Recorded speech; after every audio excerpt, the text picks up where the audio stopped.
The summer of 2020, protesters in cities across the country were crying out for police reform. Madison was one of those cities. That year, the Common Council created the Office of the Independent Police Monitor. Now, it was supported by virtually everyone. It was the first in the state and was seen as a new age of policing and community involvement. But 5 years later, not a single case has been investigated, and up until last month, not a single report filed. The idea was to be independent, but has that independence become a roadblock? No. At a recent Common Council meeting, something unexpected happened. Curry, no. A no vote. Field, no. Then another. Harrington McKinney, no. And another. No. 5 no votes out of 20 alders, and they were significant because they were the first 5 votes ever against funding the Office of the Independent Police Monitor.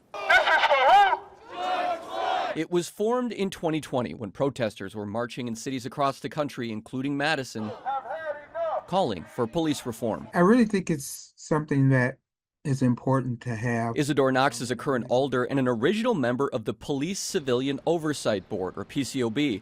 He's a strong supporter of the office. We all want the police to be accountable. What is the office designed to do? It's a place the public can go directly with concerns about the police department. It looks at policy, policing trends, and investigates potential problems.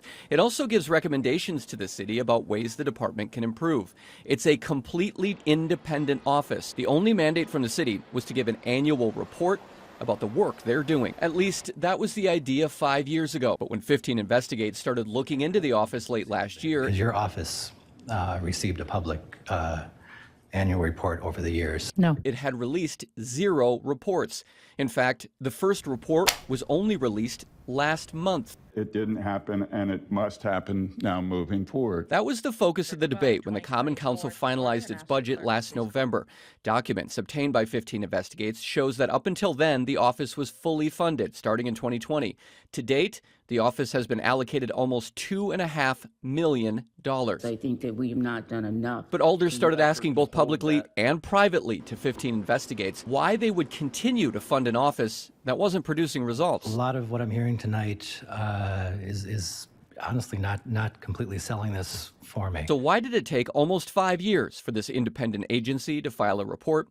Alder Knox believes it traces back to the first days. I think there were some difficulties from the beginning. Knox thinks the problem started with the formation of the oversight board that would choose the independent monitor. It took that board 2 years to even hire the position. I think the hiring process alone took more time than it probably should have. The independent police monitor was eventually hired in December of 2022, nearly 2.5 years ago. So why did it take another 2 years to even see a report? It's Robin Copley. To try and answer that question, 15 Investigates went to the source. I am the City of Madison Independent Police Monitor. Robin Copley will be the first to tell you how difficult it is to launch an office like this, the first of its kind in the state. When I came into this job, there wasn't a checklist waiting for me. There wasn't a how-to manual. As far as building this, it has been very difficult. I think a lot of people would say 2 years is a long time. What's your response to that?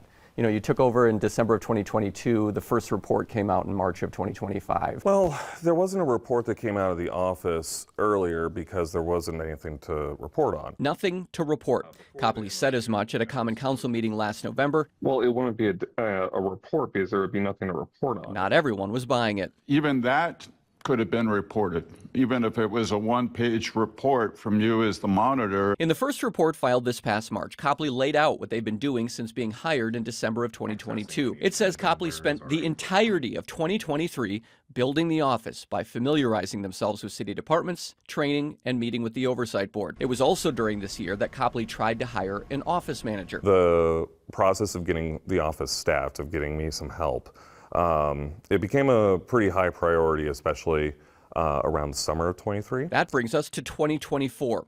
Copley was still trying to hire staff when in March, they went on leave. Up to that point, I was the only full-time full-time employee of the office. So my absence led to a very long pause as far as the office's operations. That meant the office would remain dormant until the summer of 2024. No investigations, no reports, 4 years after it was created. In reality, if it doesn't succeed, we're not obligated to continue to fund it. This all led up to the November council meeting, when the office came one vote away from losing funding. But when we spoke to Copley, they didn't share any of the concerns of the council. I'm very impressed with myself. I'll give myself a pat on the back, even if nobody else will, that we got this done as quickly as we did. Copley says they now have the staff and framework in place and don't anticipate any more delays, but there are still no completed investigations. I'm sorry, I will not be supporting this. And it's clear patience is wearing thin. I'm going to support the amendment reluctantly. I just don't want to have us sitting here a year from now, without an annual report and nothing to show. Now, the office did receive a budget cut like every other department last November. For more on the office and what it's currently working on, you can go to our website, WMTV15news.com.